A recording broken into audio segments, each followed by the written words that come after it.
that they are trying to impose first world standards on a third world country. And this is where the right ends up being such gandus and shooting themselves in the foot, because they keep saying, वो क्या था? Saksham Bharat, something Bharat?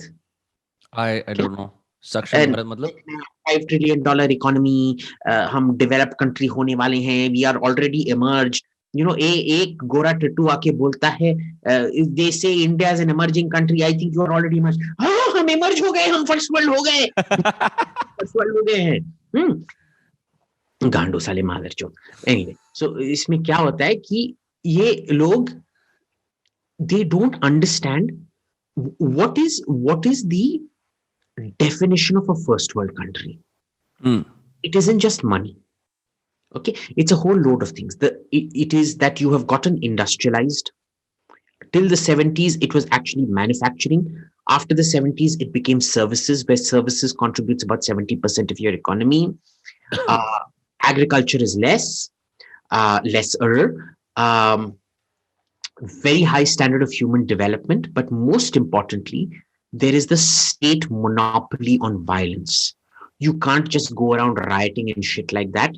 Right. The law will always punish you. There is very good policing, and the only person realistically capable of carrying out violence out there is A, the state, and B, any kind of terrorist organization. Yeah. ये लोग इधर समझते नहीं हैं. We are a pre-industrial economy. We never industrialized. We were the worst of both capitalist and socialist in that we adopt socialism, but our socialism was so third-rate and shitty, it couldn't even industrialize us. कम से कम Stalin ने Russia को industrialise तो किया ना. कम से कम माओ से तुमने China को तो इंडस्ट्रियलाइज किया ना. Whatever you think about Vietnam's leadership or North Korea's leadership for that matter, they industrialized those countries. People forget that till 1979, South Korea was the failure, North Korea was the success story. North Korea had the second highest per capita income in Asia after Japan till 1979. Okay, today North Korea is a de-industrialized state. Okay, they industrialized. They are a post-industrial state. They are not an agrarian state. Though they have become agrarian, they are a post-industrial agrarian state. These are simple things these people don't get. India never achieved industrialization. India never achieved urbanization, therefore. And urbanization tends to break up all these caste lines and things like that. The best solution caste is urbanization in that sense, because it becomes impossible to retain caste structures and justify them in an urban environment. Right? So on and so forth.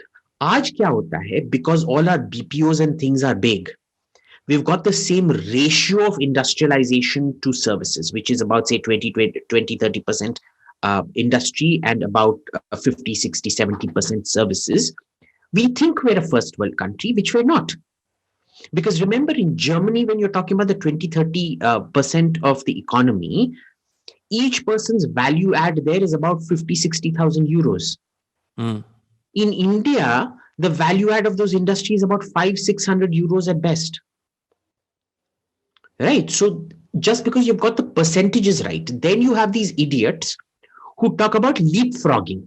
You're going to leapfrog into the information age.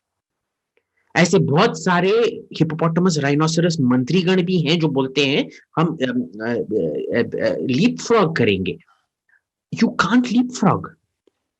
See, what happens is, after 200-300 years of the monopoly of violence that a state has, people naturally do not go around doing honor killings because they know there are consequences. They've been born.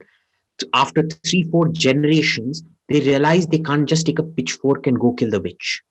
They realize उसने मेरे बहन के साथ सोया है, मैं gun लेके उसको उड़ा नहीं सकता हूँ. This takes time. They don't get that. So what happens is, that is why a Western society can now say that we are going to decentralize.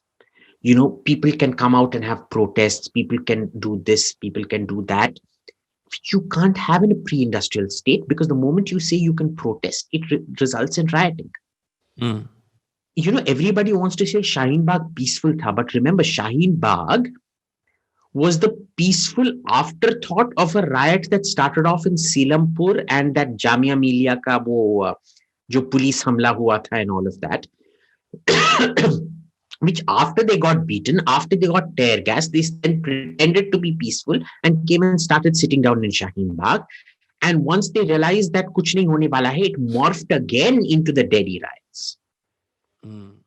Okay, so these people just don't get anthropology.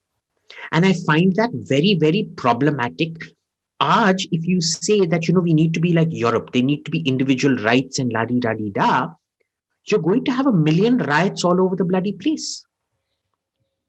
Even in the West, wokeism, today what you're seeing in the name of woke and cancel culture is basically the verbal and social equivalent of a medieval European pogrom. You're not targeting the Jew. It's not blood libel saying Jew ne mera beta kha liya, uska khoon pee liya. You're targeting a whole different set of people, heretics, whatever, who are not going with the church orthodoxy. You're still attacking them. So, what we're realizing even in the West is the West might have made a mistake in adopting these information age paradigms of individual liberty, because manufacturing requires a strong state. The information age requires the state to take a back seat and allow people to take the front seat. Right. But you can't get into manufacturing without a strong state. So people saying that the state needs to take a back seat, mind you, it's both the right and the left saying this. The left says this because they take cut and paste foreign this thing. The right say this because they think we're already a first world country and therefore we should adopt these norms. Yeah. You still haven't had a strong state. You still have to achieve a strong state first.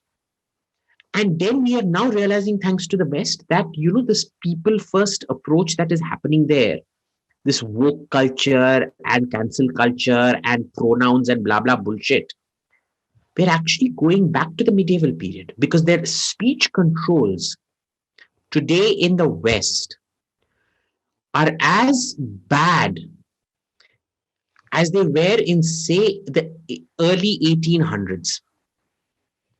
Damn. Where you've actually gone back 100 years in terms of freedom of expression in the West.